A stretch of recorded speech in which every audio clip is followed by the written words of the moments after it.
مینوں دین مصطفیٰ واسطے وقف کر دیو ماں نے آکھے جا بے پترا جا کے نانے دا دین پڑھ جا مصطفیٰ دا دین پڑھ گھروں ٹورے ماں نے 40 دینار سیکھ کے دیتے تو انہوں یاد ہے میں مختصر عرض کر رہا ہوں ٹورے نا تے ماں نے آکھے پترا جھوٹ نہ بولی پاں جان چلی جاوے دروازے کل گئے تے ماں کہنے لگی ایک باری مڑ کے بیک کہ اماں کہنے لگی پترا آخری ملاقات ہی ماں نے چلے جانا ہوں آخری ملاقات ہے تیری میری بیٹا دوڑ کے آکے ماں نے جب ہمارے غوث پاک ٹوٹ گئے بغداد جا کے مطالعہ کیتا پڑھے جامعہ نظامیہ چا داخلہ لیا درس نظامی کیتا حفظ قرآن کیتا غوث پاک رضی اللہ تعالیٰ نے فرما دینے پکھا دے نال میری حالت ہو جانی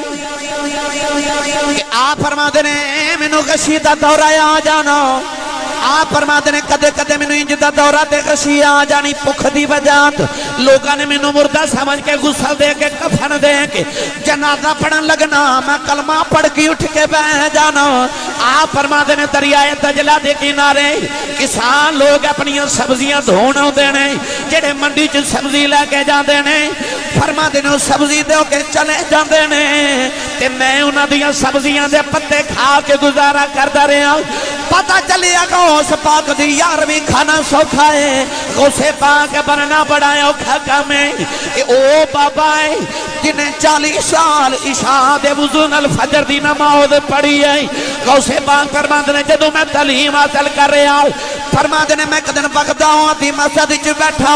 بھوک دے نال میری حالت ہے فرما دینے کہ عجمی میرے سامنے بیٹھ کے کھانا پیا کھاندا ہے او جدوں لقمہ اپنے لباں دے قریب لے آوندا ہے فرما دینے میرا منہ آپ ہی کھل جاندا ہے اینی مینوں بھوک دی شدت ہے او کھانا لے کے میرے قریب آیا کہنے لگا بچیا کھانا کھا لے نہ کھانا کھان لگا کہنے لگا تیرا نام کی ہے فرمایا میرا نام عبدالقادر ہے کہنے لگا بچیا کوئی بھی عبدالقادر جانن ہے جڑا گیلان تے جیلان دا رہن والا ہے آپ نے فرمایا او تی عبدالقادر میں ہوں انہیں ہاتھ جوڑ کے عرض کی تھی بڑے دن گزرے تینوں ہی پیا ڈھونڈ دا سا کہنے لگا تیری اماں نے پیسے دیتے سن کہ میرے عبدالقادر نو پچھا دے بھی اج بڑے دن گزر کے تینوں میں ڈھونڈ دا رہا اج میں نو بھوک نے تنگ کیتا تیرے پیسے نال میں کھانا خرید لیا کہ غوث پاک نو کہنے لگا سنیا کھانا کھاوا لے تو میرا پرونا نہیں میں تیرا پرونا تیرے ماں دے پیسے دا میں خریدیا ہویا کھانا کھلا رہا غوث پاک رضی اللہ تعالیٰ نے نوجوانوں جڑے ویلے درس نظامی کر لیا پڑھ کے آپ نے اپنا مدرسہ بنایا لوگ آپ دیکھو اپنے بچے داخل کروا رہے ایک دن غوث پاک رضی اللہ تعالیٰ عنہ آپ کردستان تبلیغی دورے تے جا رہے راج ویکھیا کہ پادری دا مناظرہ ہو رہا مسلمان تے پادری دا مناظرہ ہو رہا پادری کہنے لگا عیسیٰ علیہ السلام افضل نے مسلمان کہے نانا میرے نبی محمد افضل نے غوث پاک پادری دے قریب آئے عیسائیاں دے پادری نو فرمان لگے 10 عیسیٰ کی میں افضل نے کہنے لگا تو آڈے قرآن چ لکھے آئے عیسیٰ علیہ السلام نے مردیاں نو زندہ کیتا واسی فرمایا تو آڈے نبی نے کدے مردہ نہیں زندہ کیتا غوث پاک فرمان لگے پادری تو نبی دی گل کرنا میں نبی دی امتی آؤ میں نبی دی نسل آ جڑا مردہ زندہ کرنا میں کر دینا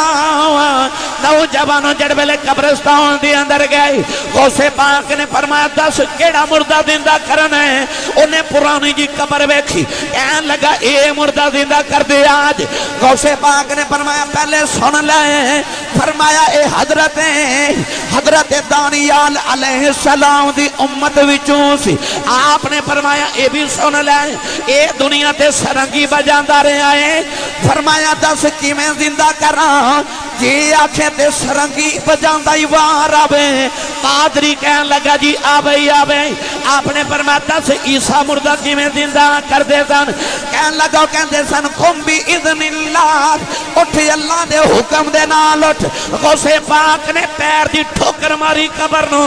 فرمایا قم بی اذنی اٹھ میرے حکم دے نال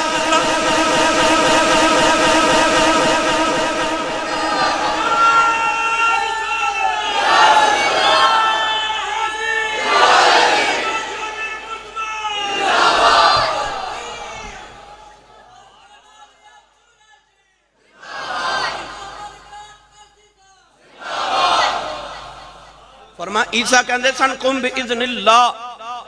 اللہ دے حکم نال اٹھ، میں کہنا میرے حکم نال اٹھ، کیوں؟ ہو سکتا کسی نو خیال آوے تے بکری گل ہے نا کہ مردہ بین بجاندا اٹھیا تے اٹھ کے انہیں باہر نکل کے آکھیا غوث پاک تہاڈا ہی نبی افضل ہے، عیسیٰ علیہ السلام نے تہاڈا نبی افضل ہے۔ حضور نے فرمایا نا علماء امتی کا انبیاء بنی اسرائیل، میری امت دے علماء بنی اسرائیل دے نبیاں ورگے نے، مطلب ہے کہ جڑا کام بنی اسرائیل دے نبی کر دے رہے ہو میری امت دے علماء کریا کرنگے۔ کیوں فرمایا قم باذن، اٹھ میرے حکم دے نال۔ عیسیٰ نے تے فرمایا سی قم باذن اللہ، ہو سکتا ہے نا کسی نوجوان دے ذہن چ سوال آوے ویکھو جی اے تے نبی نال غوث پاک دا مرتبہ ودھارے نے، معاذ اللہ، ہرگز نہیں۔ حدیث قدسی چ رب تعالی نے فرمایا، اللہ نے فرمایا کہ وما يتقرب الي بالنوافل حتى احببته فاذا احببته فكنت سمعه الذي يسمع به وبصره الذي يبصر به ويده التي يبطش بها ورجله التي يمشي بها وان سالني لاعطينه۔ حدیث قدسی چ رب نے فرمایا، میرے نبی فرماتے ہیں کہ میرا رب کہندا ہے، صحابہ تے کہندے نے نبی فرمایا، نبی کہندے نے میرا رب کہندا ہے۔ حضور نے فرمایا حدیث قدسی ہے، میرے رب نے فرمایا کہ جدو بندہ نفل پڑھ پڑھ کے عبادت کر کے میرے قریب ہو جائے تو میں نے پیار ہو جاندہ ہے۔ تے اللہ فرماتا فَإِذَا أَحْبَبْتُهُ، فرمایا جدو میں نے محبت ہو جائے نا دے نال، اللہ فرماتا میں دے ہاتھ بن جانا، میں دے پیر بن جانا، میں دے ہاتھ میں دے اکھ بن جانا ہے۔ پھر اللہ فرماتا او نہیں بولدا، میں ہی بولنا، او نہیں پھر بولدا، میں ہی بولنا۔ پتہ لگ گیا غوث پاک نے جڑا فرمایا نا قم باذنی، اے بھی قم باذن اللہ ہی ہے کیونکہ وچ رب پیا بولدا ہے۔ تے جے کوئی آ کے بندے چ رب کیویں بول سکدا تے قرآن پڑھو نا وَمِنَ الشَّجَرَةِ أَن يَا مُوسَىٰ إِنِّي أَنَا اللَّهُ رَبُّ الْعَالَمِينَ، درخت وچوں رب نے آکھیا موسیٰ میں تیرا رب پیا بولنا، تے رب درخت چوں بول سکدا بندے چوں نہیں بول سکدا۔ اچھا بولو سارے سبحان اللہ۔ اس واسطے اے بھی قم باذن اللہ ہے جڑا آپ نے فرمایا قم باذنی، تائیوں تے شاہ منصور نے جب آکھیا نا انا الحق، میں رب ہاں، آج چھٹی ہے، میں رب ہاں، میں حق ہاں۔ کہ لوگ آکھیا ویکھو منصور شرک کردہ کہندا میں رب ہاں، سولی چڑھا دیو۔ جدو سولی چڑھایا تے آپ دے لبا جو پھر بھی نکلے انا الحق، انا الحق، انا الحق۔ انہاں کہ ٹکڑے کر دے، ٹکڑے کیتے گئے تے خون دا جڑا قطرہ ڈگ دے نو دے چ بھی آواز ہوندی انا الحق، انا الحق، انا الحق۔ لوگاں نو پھر سمجھ آئی اے نہیں سی پیا بولدا، جڑا ہے وہی پیا بولدا۔ کدے کدے رب بندے چ بھی بولدا۔ اس پینڈ نہیں میں پڑھنا وقت درکار ہے۔ گرامی قدر حضرات، غوث پاک رضی اللہ تعالیٰ عنہ نے مردہ زندہ کر کے، اور ایک نہیں غوث پاک نے تے